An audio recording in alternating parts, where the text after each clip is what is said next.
Williams crew. Commitment, drive, poise, determination, grit, confidence, pride.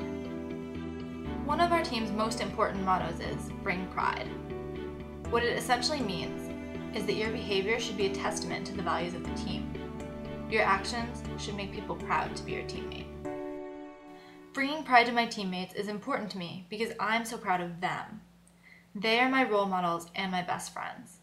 They are the women and men who push me every day to be the best I can be, on and off the water. I want my actions to make them proud. I want to deserve to wear purple. This winter, my ability to bring pride to the team was challenged in a pretty big way.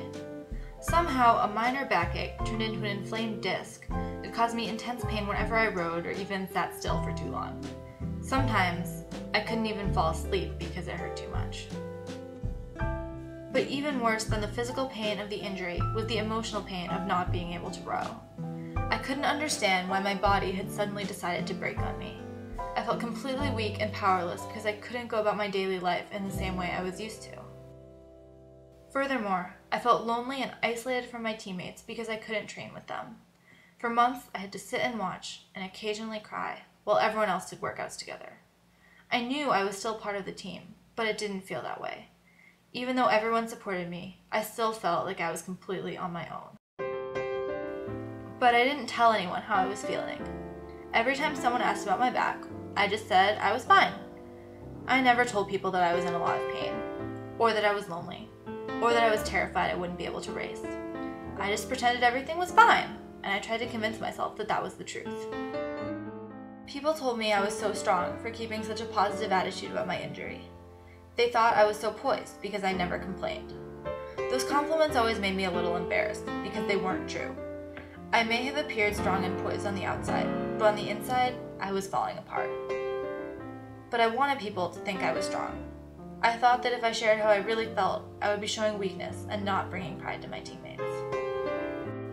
When I was first applying to work at Girls Leap this summer, my coach asked me if I thought my back injury would be a problem for doing physical skills. I honestly didn't know, but that gave me something new to worry about for most of the spring. As it turned out, my back managed to heal enough that physical skills were not an issue. Actually, my biggest challenge was learning to use the word no. You'd think that saying a two-letter word is something pretty basic, but not for me. I felt like the problem child of the training. Teaching women kept pulling me aside and making me practice saying no with them, but it was never loud enough.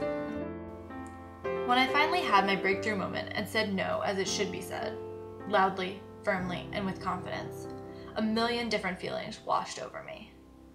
The first was disbelief. I'm actually capable of making that kind of noise? Check. Okay. Then I felt relieved. I was no longer an idiot incapable of doing what should have been a very simple task. I was also relieved for a different reason. That no was something I had been holding back for a long time. No, I can't actually do this. No, you don't know how I'm feeling. No, I'm not okay. Girls Leap teaches that self-defense is not just about defending your body. It is about defending your identity, values, and feelings as well. For the longest time, I had been afraid that people would think I was weak for taking ownership of my feelings and admitting when I had a problem. Now I realize that is not the case. It does take courage to ask for help, but it's nowhere near as scary as dealing with problems on your own. There was another feeling too, one that I couldn't identify right away. A warm, fuzzy feeling in the pit of my stomach, often reserved for winning races or completing difficult erg tests. But this time, I wasn't defending a national title. I was defending me, and it was just as important. I know now that I can't really be a strong teammate unless I am also a strong individual. I can bring pride to myself too.